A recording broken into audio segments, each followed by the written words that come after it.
우리가 농사를 지으시는 분들에게는 추수 때가 가장 좋고 즐겁고 감사의 때가 될 수 있습니다. 그런데 여러분 생각해 보면 군인들에게는 어느 날이 제일 좋을까요? 흐린 날, 비 오는 날. 군대를 안 가보셨는데 어떻게 아시죠? 예, 크리스마스. 예. 우리는 전쟁이 없기 때문에 전쟁을 하는 군인들에게는 전쟁이 끝난 다음이 가장 좋죠. 왕도 그렇고 전쟁에 승리해서 이제는 편안하게 쉴 수 있는 그 시간이 가장 좋을 겁니다. 나라를 잘 지켰고 나도 안전한 이 순간, 전쟁의 참혹함은 있지만 내가 살아남았다는 이 감격, 내가 전쟁에서 죽지 않고 살아남았다는 이 감격이 그 누구보다 감사가 크지 않을까라는 생각이 듭니다. 오늘 이 시대는 추수의 계절보다는 우리의 인생은 마치 영적인 싸움과 같아서 그 싸움에서 잠시 쉼을 얻고 또 하나님이 안전을 주신 것이 우리에게 감사가 될 것입니다. 오늘 저와 여러분이 읽은 이 시편의 제목은 이렇게 되어 있습니다. 다윗이 아람 나하라임과 아람 소바와 싸우는 중에 요압이 돌아와 에돔을 소금 골짜기에서 쳐서 12,000명을 죽인 때라고 이렇게 기록을 하고 있습니다. 그 앞의 내용은 다윗이 교훈하기 위해서 지은 믹담이라고 이렇게 말씀하고 있어요. 다윗은 자신이 큰 어려움을 당했습니다. 그리고 그 고통을 만나면 우리가 어떻게 해야 되는지 교훈하기 위해서 이 시편을 쓴 것이죠. 이 시의 배경이 되는 말씀은 여러분 사무엘하 8장인데 사무엘하 8장에 여러분 나중에 성경을 보시면 제목이 어떻게 되어 있냐면 다윗의 승리 또는 다윗이 어디로 가든지 이기다 이렇게 되어 있습니다. 사무엘하 8장은 정말로 다윗이 어디로 가든지 이기는 것에 대한 내용을 기록하고 있고 반복해서 하나님께서 다윗이 어디로 가든지 이기게 하셨다라고 말씀하고 있습니다. 하나님의 뜻은 다윗에게 승리를 주시는 것이었죠. 전쟁에서 승리하는 것이었습니다.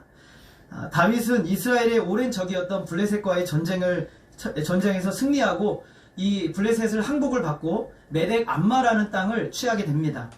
그리고 다윗은 모압과 또 전쟁을 하게 됩니다. 모압과 전쟁을 해서 역시 승리를 거두죠.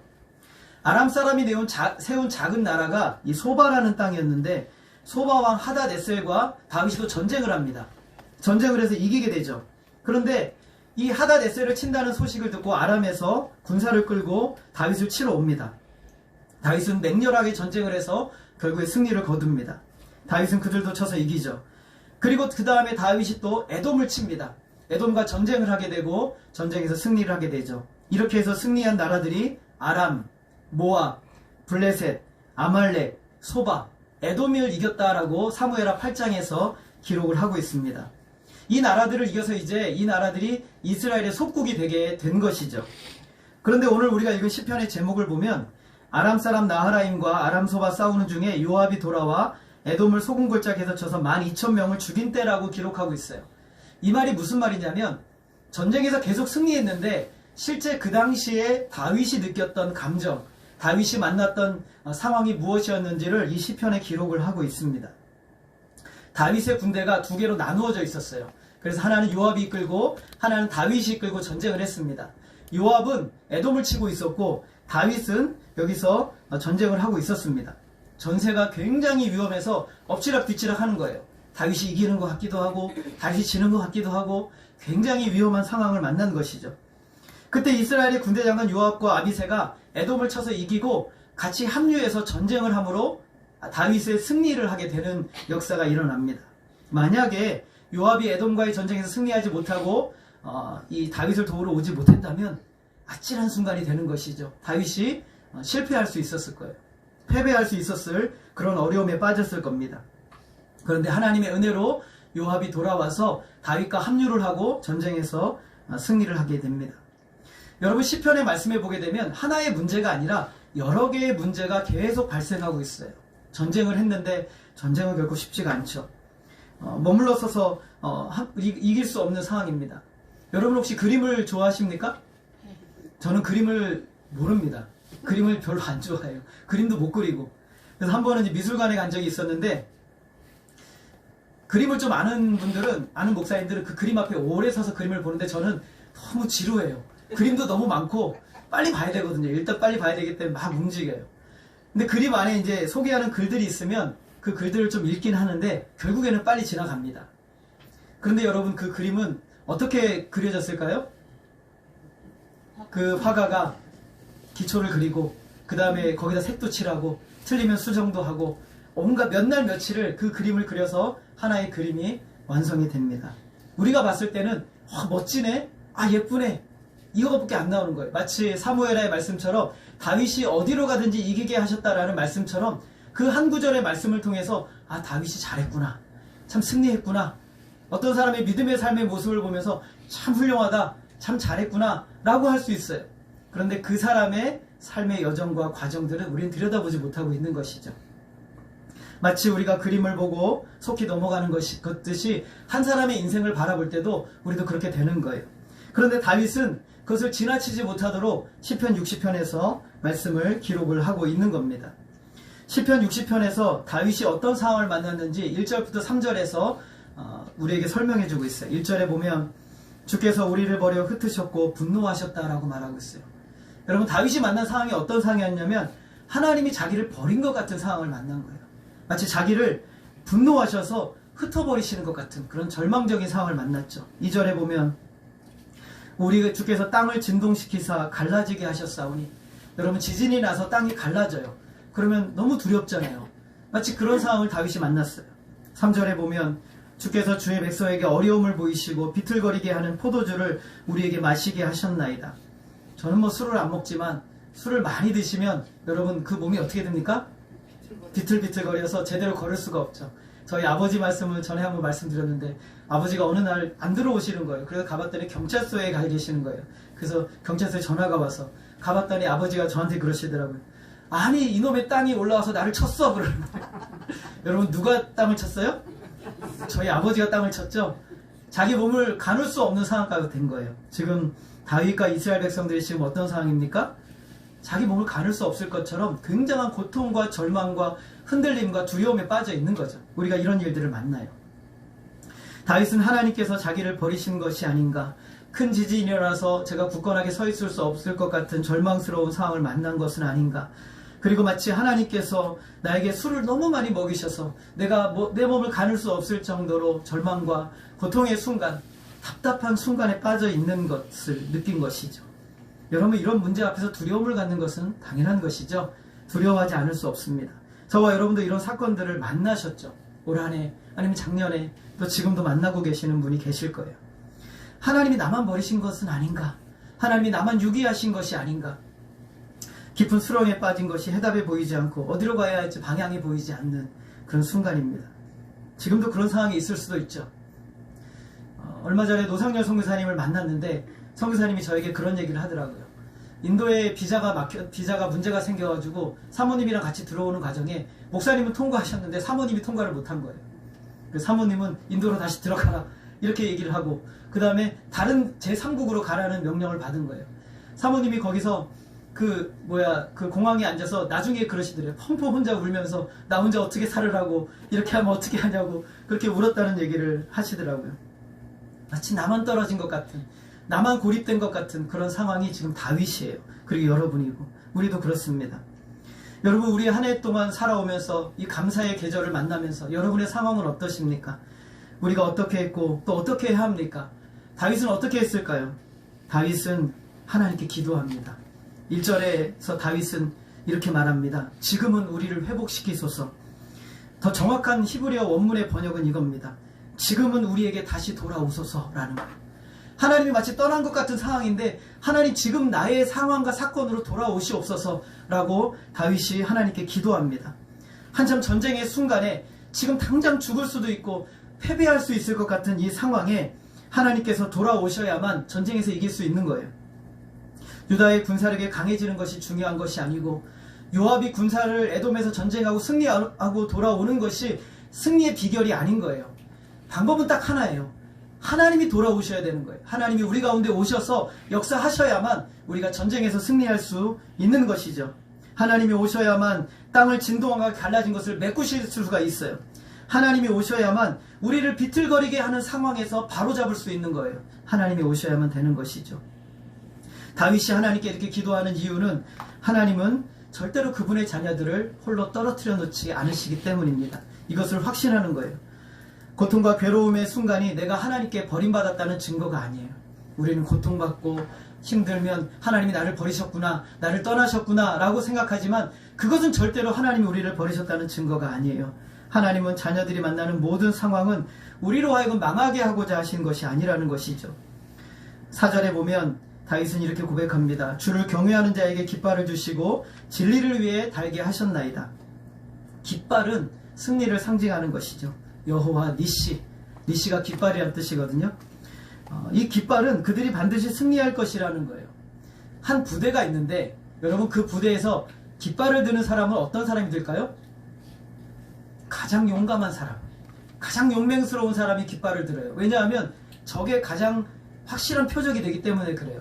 근데 깃발을 든다는 것은 가장 용맹스럽고 가장 앞에서 이 깃발을 들어야만 나머지 군사들이 힘을 얻어서 함께 전쟁을 할 수 있거든요. 그래서 기수는 가장 앞에 섭니다.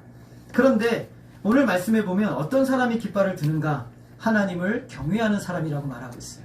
하나님을 경외한다는 것은 하나님을 믿는 것이고 하나님을 신뢰하는 것이고 하나님께 의존되어 있는 사람을 경외한다라고 말하는 거예요. 참으로 하나님을 경외하는 사람들은 원수들을 두려워하지 않죠. 하나님께서 모든 것 위에 계시며 전쟁은 하나님께 속했다고 믿기 때문에 그는 이 깃발을 조금만 드는 게 아니라 아주 높이 들어요. 하나님의 승리를 확신하기 때문에.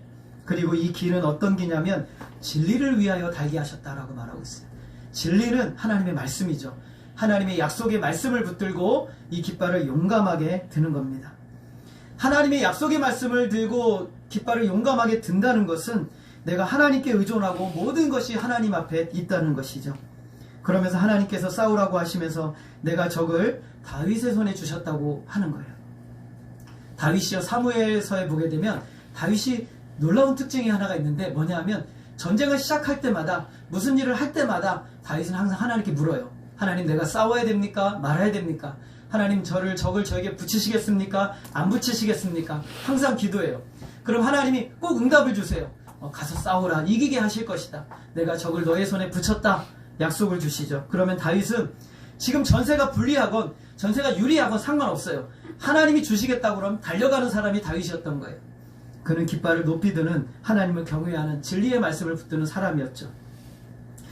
왜냐하면 하나님의 약속의 말씀이 곧 결과이기 때문에 그래요. 하나님의 약속의 말씀이 결과예요. 여러분, 전쟁은 위험합니다. 위험한 순간들이 시시때때로 찾아오죠. 그래도 다윗이 싸울 수 있는 힘의 근원은 약속의 말씀이에요. 하나님이 나에게 약속하셨으니 이기게 하실 것이라는 거예요. 5절에 보면 우리 한번 같이 읽어볼까요? 시작.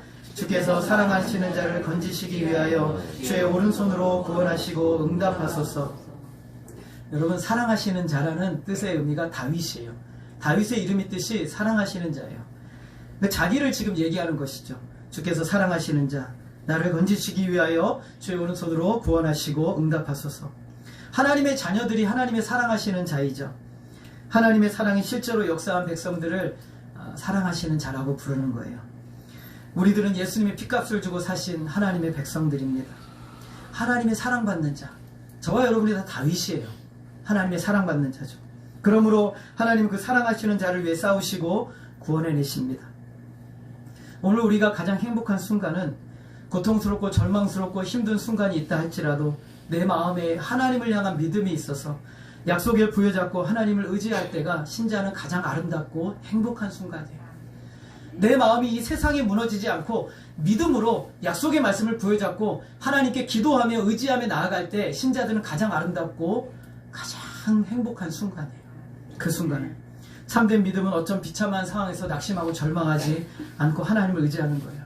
우리의 시선이 이 세상을 향하고 문제를 향하면 우리는 좌절하고 절망할 수밖에 없지만 믿음으로 하나님의 약속의 말씀을 부여잡는다는 것은 시선을 하나님께 두고 하나님만 바라보며 나아간다는 것이에요. 그럴 때 우리는 진짜 행복과 은혜를 경험하는 거예요. 하나님이 나를 어떻게 사랑하셨으며 지금 현재 나를 어떻게 붙들고 계시며 그리고 하나님은 영원토록 변하지 않는다는 이 사실이 오늘 우리로 하여금 하나님을 신뢰하고 기도할 수 있게 해주는 거예요. 이런 특별한 사랑을 베풀어 주신 것으로 인해 감사하는 거예요. 여러분, 우리가 하나님을 믿을 수 있도록 하나님을 믿고 의지할 수 있도록 이 마음을 열어주신 것이 감사하는 일이에요. 그것이 정말 감사할 일이에요. 그리고 하나님은 기도를 들으시고 말씀해 주세요. 6절 말씀 우리 같이 한번 읽어볼까요? 시작. 하나님이 그의 거룩하심으로 말씀하시되 내가 뛰놀리라. 내가 세겜을 나누며 숫고 골짜기를 측량하리라. 다윗이 기도했는데 하나님이 응답을 주셨어요. 그 응답의 내용이 뭐냐면 내가 뛰놀리라 라고 이렇게 말씀하셨어요. 근데 히브리어 원문에 의하면 이 뛰놀리라는 말의 정확한 번역은 내가 승리하리라 라는 뜻이에요. 누가 승리한다고요? 하나님이 승리하신다는 거예요. 다윗이 기도했는데 다윗아 너는 승리할 거야 라고 말씀하지 않으시고 하나님 뭐라고 말하냐면 내가 승리할 거야 라고 말씀하세요. 하나님이 승리하신다는 것은 곧 하나님의 자녀들이 승리한다는 것이에요. 하나님께서 세겜을 나누시며 숫고 골짜기를 측량하신다고 말씀하세요. 승리하신다고 말씀하세요. 이것은 사랑하는 자에게 하나님이 주시겠다는 약속의 말씀이죠. 이 땅을 측량해서 주실 수 있는 이유가 무엇이냐면 7절에 보면 길르앗이 내 것이요 므낫세도 내 것이며 에브라임은 내 머리의 투구요 유다는 나의 귀이며 8절에서는 모압은 나의 목욕통이라 에돔에는 나의 신발을 던지리라 블레셋아 나로 말미암아 외치라 하셨도다. 모든 것이 다 누구의 것이에요? 하나님의 것이에요. 그러면 하나님께서 이 모든 것을 누구에게 주고 싶으시냐면 그의 사랑하시는 자에게 주고 싶으신 거예요. 그래서 하나님이 그것을 측량하세요. 나누시는 거예요. 내가 너에게 주고 싶은 분량들을 하나님이 주고자 하신다는 거예요. 모든 것이 하나님의 것이기 때문에 모든 것이 하나님의 것이라면 하나님의 자녀된 우리들은 하나님을 경외하고 사랑하고 믿음으로 의존하는 거예요. 하나님은 사랑하는 자에게 아끼실 것이 없으시죠. 그래서 하나님은 너무나 사랑하시는 자 다윗에게 블레셋을 주셨어요. 그리고 모압을 주셨어요. 암몬을 주셨고 그리고 에돔을 주셨습니다. 다윗이 스스로 힘으로 얻은 것이 아니에요. 이것은 그 실제로 전쟁의 위험을 무릅쓰고 싸웠지만 그것을 주신 분은 누구세요? 하나님이시죠. 하나님이 주신 거예요. 사무엘하 8장에 다윗이 어디로 가든지 이기게 하셨다라는 것은 다윗은 이 경험을 이 말씀을 몰랐을지 몰라요. 이 말씀을 듣지 못했을지 몰라요. 아니 못 들었던 것 같아요. 다윗은 왜 나는 이렇게 힘들지? 왜 나는 이렇게 평생 어렵지 했을지도 몰라요. 그런데 하나님은 거기에다 말씀하고 있어요. 너는 실패하는지 몰라도 나는 네 안에서 승리하고 있다라고 말씀하고 있는 것이에요. 다윗이 자신의 힘으로 이긴 것이 아니라 하나님이 이기게 하셔서 얻게 하신 것이죠. 나는 수많은 사건 가운데 패배하고 고통과 절망을 만나는 것 같아요. 그런데 놀라우신 하나님은요. 고통과 절망과 문제 안에서 하나님은 우리를 다듬으시고 새롭게 하시는 하나님이 우리 안에서 승리하신 거예요. 하나님은 저와 여러분 안에서 승리하세요. 그 고집을 꺾으시고 그 교만을 꺾으시고 그 자기중심적인 것을 꺾으시고 결국에는 하나님만을 의지하도록 만드시는 승리를 하나님은 거두시는 거예요. 그것이 은혜예요. 그것이 감사고 여러분 한 해 동안 여기까지 오면서 여러분의 의지가 꺾이고 여러분의 자랑이 꺾이고 여러분이 해야 되겠다는 여러분의 그 미래와 계획이 꺾였을 때 절망스럽고 고통스럽지만 하나님은 승리하신 거예요. 여러분 안에서 새로운 길을 열어주시기 위해서 하나님이 가고자 하시는 길을 열어주시기 위해서 여러분을 꺾으시는 거예요. 10절을 보면 하나님이여 주께서 우리를 버리지 아니하셨나이까 하나님이여 주께서 우리 군대와 함께 나아가지 아니하시나이까 하나님이 우리를 버리셨다라고 말합니다. 왜 버리셨는가? 다윗은 자신의 죄가 생각이 나는 거예요. 문제가 일어나고 고통이 일어나고 절망이 일어나니까 내 죄가 보이는 거예요. 그 전에 보이지 않았던 평안할 때는 보이지 않았던 죄가 하나하나 내 속에서 드러나요. 하나님 죄 때문에 저를 버리셨나요? 내가 죄를 보면서 하나님 나를 버리셨나요? 하나님 우리와 함께 나아가지 않으십니까? 우리가 연약하고 무력한 존재이며 얼마나 죄악된 존재를 깨닫는 순간 하나님의 구원의 은혜를 만납니다. 다윗은 극심한 전쟁의 순간에 왜 나를 이렇게 하셨지 불평과 원망이 아니라 자기 죄가 보이는 거예요. 내 죄악과 내 문제와 내 의지대로 했던 것과 내 인간적인 욕심과 갈망이 보이는 거예요. 그러자 하나님께 회개하게 되는 것이죠. 문제와 어려운 사건들을 만나면 성도들은 자신의 죄를 봅니다. 그렇게 내 연약함과 죄를 보게 되는 것이 은혜죠. 바울이 자기에게 육체에 가시가 있었는데 하나님께 간절히 3번을 기도합니다. 그런데 하나님이 너무나 야속하게도 됐다 응답해 주지 않으세요. 육체의 가시를 안고 평생 다윗은 살아가죠. 그런데 다윗이 고백합니다. 내가 약한 그때 그것이 은혜로다 라고 주님이 더 내 안에서 크게 역사하시는 은혜라고 말합니다. 다윗의 교만을 바울의 교만을 이 가시가 꺾어버리고 바울의 자기 욕심을 하나님이 이 가시로 꺾어버리시고 바울에게 있는 인간적인 욕망이 없었겠어요? 그 욕망을 이 가시가 꺾어버리시고 하나님만을 절대적으로 의존하게 되는 고린도 후서에서 죽을 상황을 만났을 때 오직 살아계신 하나님만 의지하도록 하셨다는 그 고백의 말씀이 그에게 수많은 이 가시로 인해서 되어진 것이에요. 여러분, 하나님은 저와 여러분을 온전히 의존할 때까지 때로는 우리에게 가시를 주시고 가시를 떼내지 않아주세요. 그것이 은혜고 그것이 감사해요. 그것 때문에 내가 하나님께 붙들려 있게 되는 것이죠. 다윗은 나를 징계하시고 책망하신 하나님, 이제는 일어나 우리 군대와 함께 하셔야 되지 않겠습니까? 라고 기도하는 거예요. 11절에서 이렇게 말합니다. 우리를 도와 대적을 치게 하소서. 사람의 구원은 헛됨이니이다. 하나님, 사람의 구원은 필요 없습니다. 하나님, 구원하여 주시옵소서. 사람의 도움은 필요 없습니다. 하나님, 역사하여 주옵소서 라고 기도하는 거예요. 전쟁의 승패는 사람에게 있지 않습니다. 여러분, 큰 어려움 가운데 여러분에게 도움을 주실 분은 하나님이시지 사람이 아닌 거예요. 사람은 아니에요. 하나님이시죠. 하나님이 역사하셔야만 구원할 수 있어요. 여러분, 1년 동안의 삶을 지켜보세요. 사람이 여러분을 도왔습니까? 하나님이 여러분을 그 순간순간 구원하시고 여러분을 붙드셔서 여기까지 있게 하신 거예요. 언제 쓰러지고 넘어질지 여러분, 사람은 아무도 몰라요. 그러나 하나님은 아세요. 여러분이 쓰러지는 그 지점까지도, 여러분이 무너지는 그 상황까지도 하나님은 정확하게 아세요. 그리고 하나님은 여러분을 일으키실 준비를 하고 계십니다.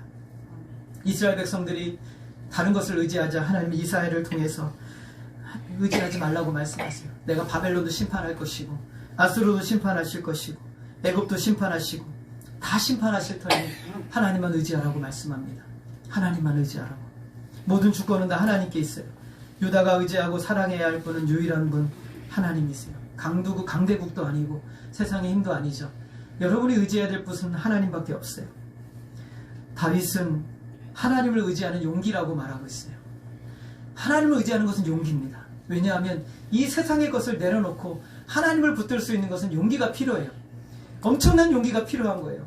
지금 당장에 이 사람에게 도움을 받아야 되는데, 그러나 나는 하나님만을 의지하겠다고 말하는 것은 이것을 내려놓는 용기가 필요한 것이죠. 그래서 다윗은 하나님을 의지하는 용기라고 말하는 거예요. 우리의 상황과 환경을 통해서 나를 하나님 의지하게 만드시고 더욱 의지하게 만드신 하나님으로 인해 우리는 감사하는 거예요. 우리 찬송가 보면 어려운 일 당할 때 나의 믿음 적으나 의지하는 내 주를 더욱 의지합니다. 세월 지나갈수록 의지할 것뿐일세. 무슨 일을 당해도 예수 의지합니다. 이런 마음을 주신 것이 하나님의 은혜예요. 우리로 하여금 하나님만 의지하게 하신 것이 하나님의 은혜인 거예요.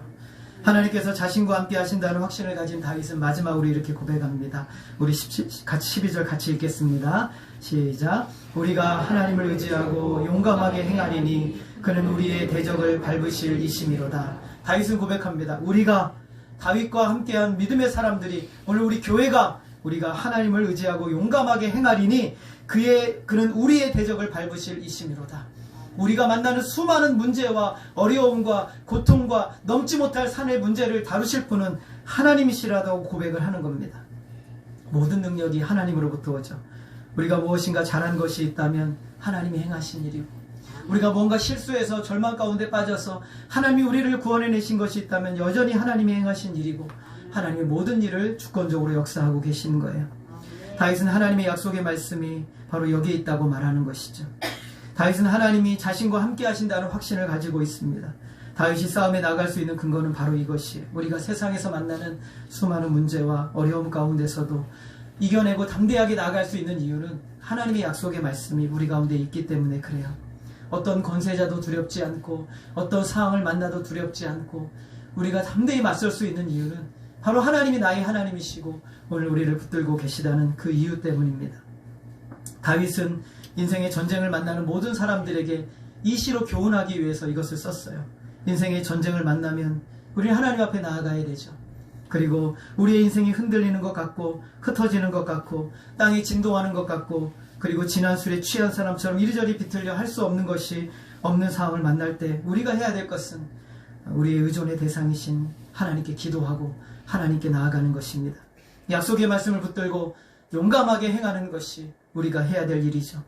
그럼 하나님께서 우리의 승리의 원천이심을 알게 되고 우리로 하여금 이기게 하시는 하나님을 만나게 되는 겁니다.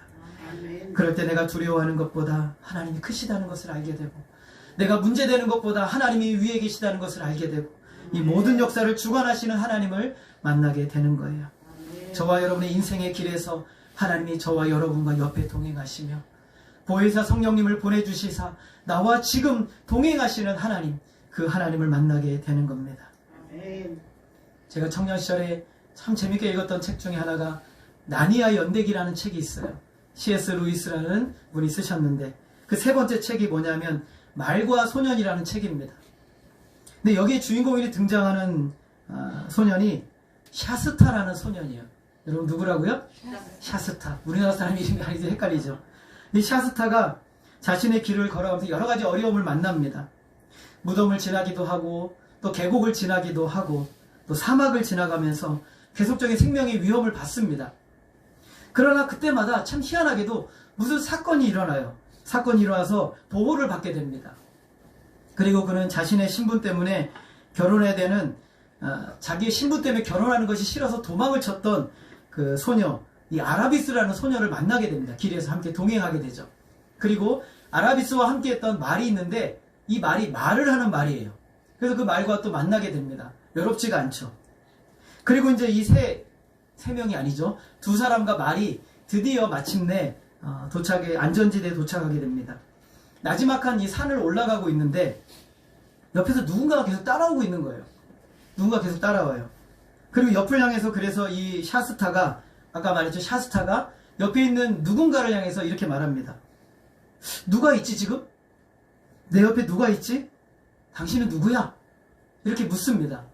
그러자 옆에 있는 누군가가 이렇게 음성이 들립니다. 너와 아라비스가 만나도록 한 사자가 바로 나였어. 내가 죽은 자의 무덤에서 공포의 밤을 지내던 그 밤에 너를 위로했던 고양이가 바로 나였어. 네가 자는 동안에 승냥이를 쫓아보냈던 사자도 나였어. 내가 늦지 않고 루은 왕에게 도착하도록, 적당하게 도착하도록 도왔던 사람도 바로 나였어.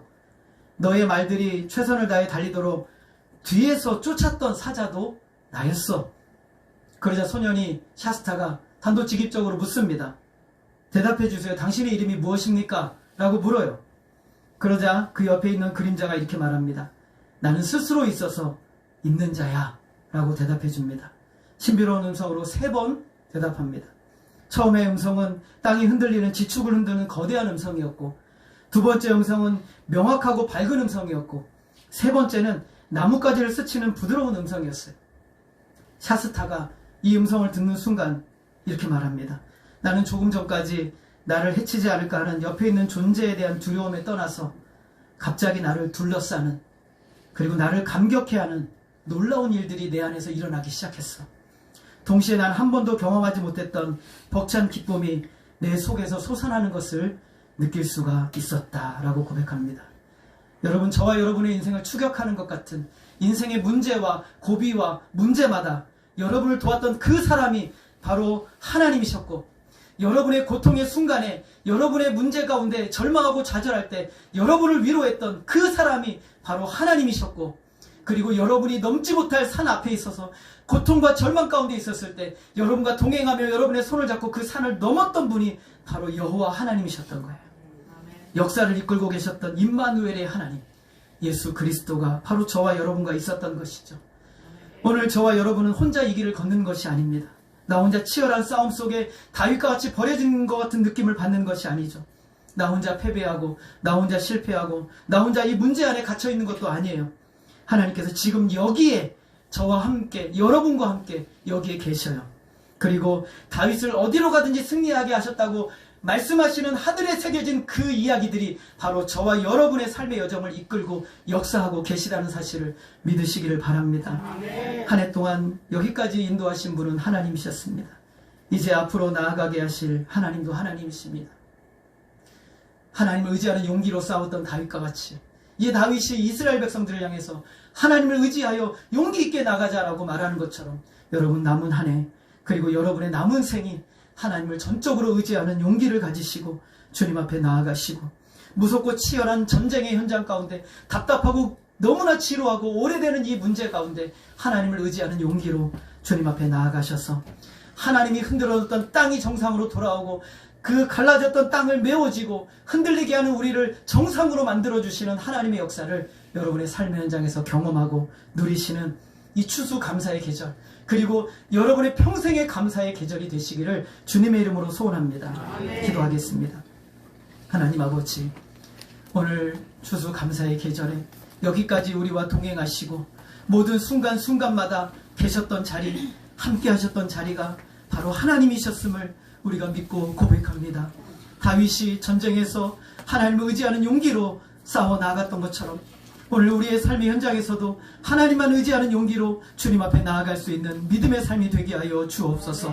모든 성도들의 감사의 계절에 하나님 우리와 여기까지 함께 하신 하나님 그리고 앞으로도 함께 하실 하나님을 의지하면서 믿음으로 싸우는 하나님만 의지하는 용기로 나아가는 믿음의 삶이 되어질 수 있도록 역사하여 주시옵소서. 하나님만이 홀로 영광 받아 주시기를 간절히 원하오며 예수님의 이름으로 기도하였습니다. 아멘. 우리 찬송가 588장입니다.